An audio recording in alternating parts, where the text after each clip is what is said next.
Terakhir Pak Guru untuk hari ini, kita harus mengucapkan selamat teman-teman kepada Polda Metro Jaya karena dia berhasil panen 80 kg pakcoy untuk program MBG. Deh, Tahu nggak?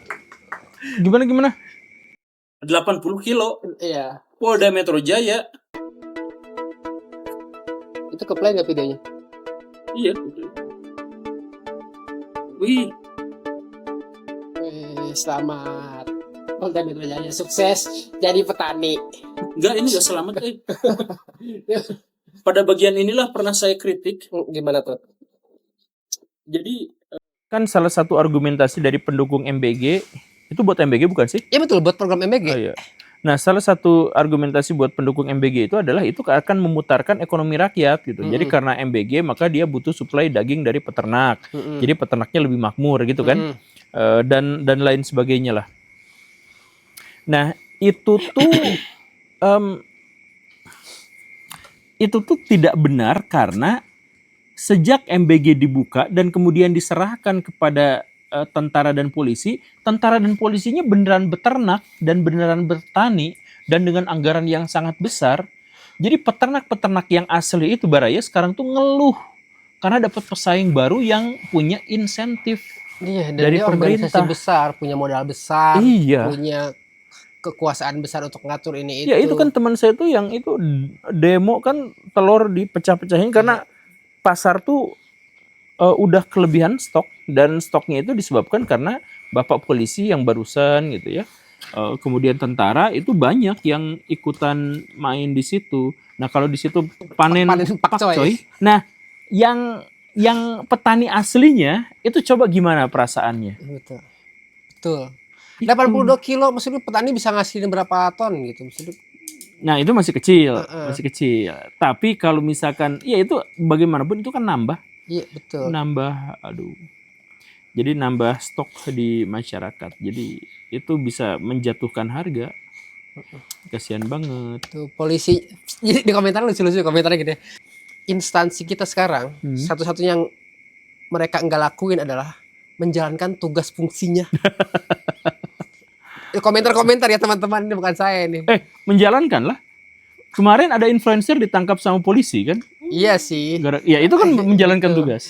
Aduh, semoga kita tidak ya. Teman-teman, terima kasih. Selamatkan. Teman-teman, besok akan ada Combat Batch 2 dan masih ada mungkin 10 atau 20 lagi teman-teman yang mau daftar area Bandung, silahkan. Dan tidak harus yang punya hutang. Misalkan teman-teman mau mencari tambahan ilmu soal bebas uang atau mau nambah Bebas skill uang, baru. bebas utang.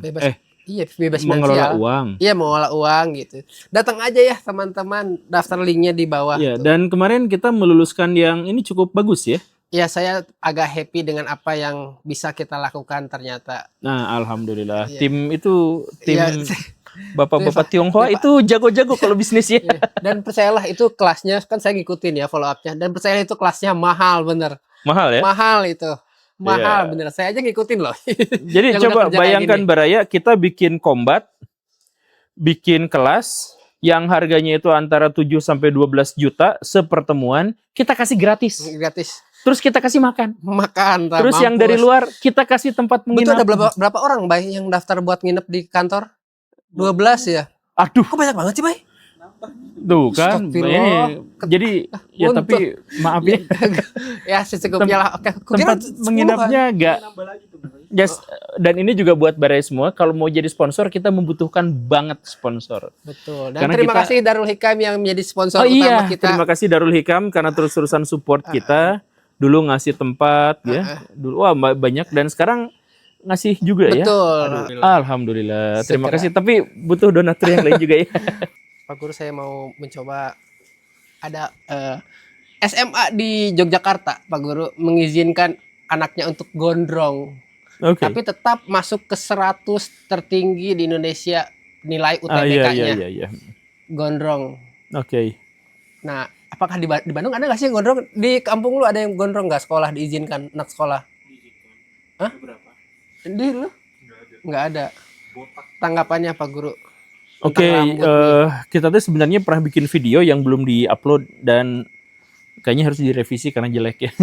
Yang standarisasi sekolah bukan? Iya betul, standarisasi sekolah. Jadi gini Baraya, waktu Indonesia baru merdeka tuh kita tuh gak punya referensi untuk bikin sekolah. Kita tuh cuma punya 2 referensi. Referensi Belanda, referensi Jepang. Udah itu doang, gak ada yang lain. Karena ya kita bisa aja ngambil referensi Amerika Serikat, tapi kan Amerika Serikat belum pernah bikin sekolah di Indonesia secara menyeluruh gitu kan. Yang pernah itu ya cuman Jepang sama Belanda. Dan karena itu kita tuh hanya harus ngambil satu di antara 2 opsi itu. Belanda tuh lebih lebih bebas, lebih mungkin boleh gondrong, lebih mungkin sekolahnya juga lebih lebih memberikan kebebasan kepada murid-muridnya. Tetapi Belanda tuh punya sentimen yang lebih buruk di Indonesia tuh, karena rasis. Sekolahnya juga rasis. Jadi sekolah Belanda tuh kalau SD itu ditanya dulu orang lokal atau orang Belanda atau orang peranakan Belanda campuran. Nah, ini tuh beda, kurikulumnya beda, pengajarnya beda, pengajarannya juga berbeda satu sama lain. Bahkan misalkan yang anak-anak sekolah lokal mah itu juga untuk mengakses pendidikan yang lebih tinggi itu jauh lebih sulit. Begitu. Nah, jadi karena Belanda tuh rasis kayak gitu, maka kita nggak mungkin ngambil referensi dari sana. Kita harus ambil yang dari Jepang. Nah, Jepang itu dia bisa besar, dia maju karena semangat Bushido, iya kan? Bushido itu apa? Bushido semangat para samurai, Samurai person. semangat prajurit berbaju besi. Nah, gitulah. Jadi soal disiplin, tanggung jawab, kesetiaan. Balas dendam. Masuk enggak balas dendam enggak. Ya walaupun adalah buntutnya, tapi mental kesetiaan dan sebagainya itu menjadi poin pertama. Nah, itu tuh diterjemahkan dalam sekolah itu dalam bentuk semuanya itu seragam. Seragam tuh biar apa coba? Biar tidak ada kesenjangan. Kalau misalkan warna bajunya beda-beda, dipersilakan bebas. Yang belel. Yang miskin dan yang kaya tuh kelihatan banget kan. Yang jelek dan yang ganteng tuh itu mah. Sekarang kelihatannya dari kaos kaki sih. Nah gitu. Kalau kaos kakinya kendor, miskin. Dan bau ya. Karena seminggu dipakai itu. Betul. Saya dua-duanya tuh.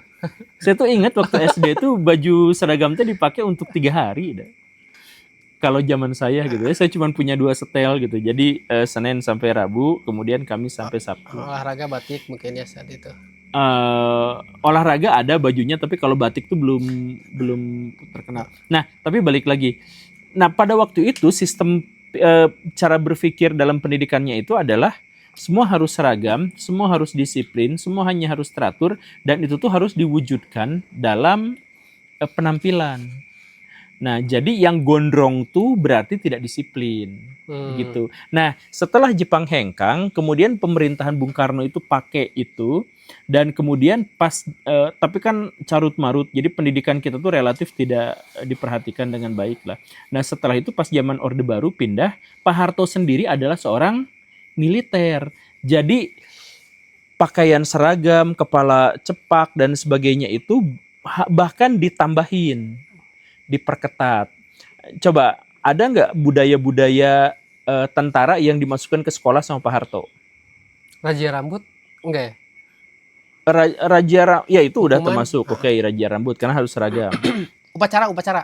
Upacara, betul. Terus pelonco. Ya. Oh iya? Iya, pelonco itu kan tradisi tentara kan. Jadi yang masuk tuh digembleng fisik dan mental tuh. Nah, karena dimasukin karena tentara itu dimasukin ke SD, SMP, SMA. Nah, maka SD, SMP, SMA dan kuliah juga ada pelonconya.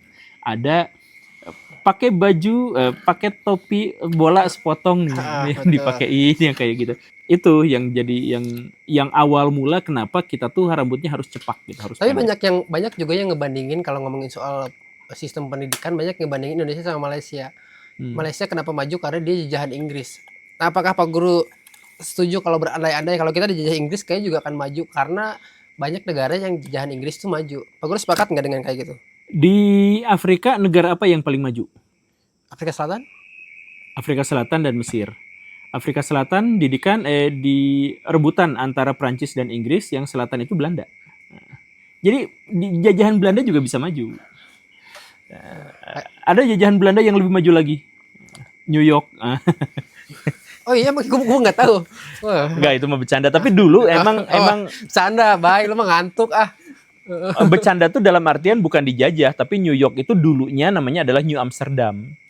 Tahun era apa? Era Dunia Satu, 1800-an, era 1800-an tuh namanya New Amsterdam. 1700 1800-an awal gitu. Nah, ditukerin sama wilayah Indonesia gitu. Jadi kan di Inggris tuh ada yang namanya York, kota namanya York. Jadi awalnya New Amsterdam jadi New York gitu. Nah, gitulah kurang lebihnya. Nah, jadi sebenarnya ada nggak berarti bahwa didikan Belanda tuh jadi emang nggak maju, tapi memang ada statistiknya.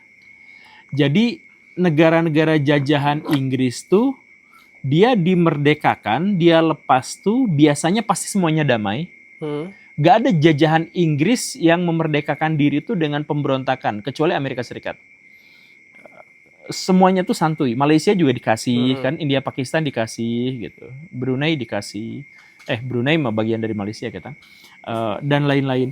Nah, tapi Inggris tuh juga angka buta huruf setelah dilepas dari Inggris itu pasti di atas 10, pasti di atas 15%. Di atas 20% bahkan. Apa karena dia ngebolehin pribumi sekolah gitu? Iya. Nah, kalau Belanda, Indonesia tuh waktu dilepas atau melepas untuk mencapai kemerdekaan, kita tuh angka melek hurufnya hanya 8%. Di bawah banget. Dan Belanda tuh sempat jadi bahan olok-olok se-Eropa karena tanah jajahannya emang kismin semua gitu. Karena dieksploitasi. Oh, Kak, ada statement yang kita tuh dijajah oleh negara yang sebenarnya juga dijajah. Bener nggak itu? Iya, kita pernah bahas itu di beberapa tempat. Bahkan kalau nggak salah saya sih yang mempopulerkan itu. Jadi Belanda tuh waktu awal mula datang ke Nusantara, dia dijajah Spanyol. Iya, betul, itu kata kalimatnya kurang lebih. Oh, berarti itu saya tuh karena waktu pertengahan tahun 1800-an dia dijajah sama Perancis. Dan waktu Indonesia mau menjelang kemerdekaan, dia dijajah sama Jerman. Jadi dia tuh emang dijajah terus, tapi karena dia negaranya kecil sih. Negaranya kecil, bentuknya pelabuhan dan sangat strategis di Eropa, maka dia menjadi rebutan dari negara-negara yang jauh lebih besar gitu. Ngomong-ngomong soal jajah-jajah, ini ada sebuah pendapat dari Bung Karno yang mengatakan bahwa yang sangat familiar. Di era sekarang sepakat nggak? Maksudnya relevan nggak Pak Guru kalimat itu? Karena Soekarno sendiri yang mengatakan dan beliau sendiri memang pejuang dan beliau sendiri tuh merasakan bagaimana rasanya dijajah oleh asing. Dan kemudian beliau mengatakan itu kan setelah Indonesia merdeka kan di akhir-akhir. Ya, perkataan itu tuh benar, perkataan itu relevan gitu. Jadi kalau dulu tuh kita tuh bisa membedakan mana penjajah dan mana bukan. Seragamnya aja beda, kulitnya aja beda gitu kan. Macam-macam beda. Jadi kita tuh bisa mendefinisikan kita dijajah gitu. Nah, kalau sekarang kita tuh tidak mengetahui, kan kita tidak tahu siapa yang dijajah sama kita tidak tahu siapa yang menjajah kita dan melalui siapa. Ya, semoga kita tidak dijajah oleh kita sendiri ya, meskipun kayaknya iya sih. Assalamualaikum warahmatullahi wabarakatuh. Waalaikumsalam.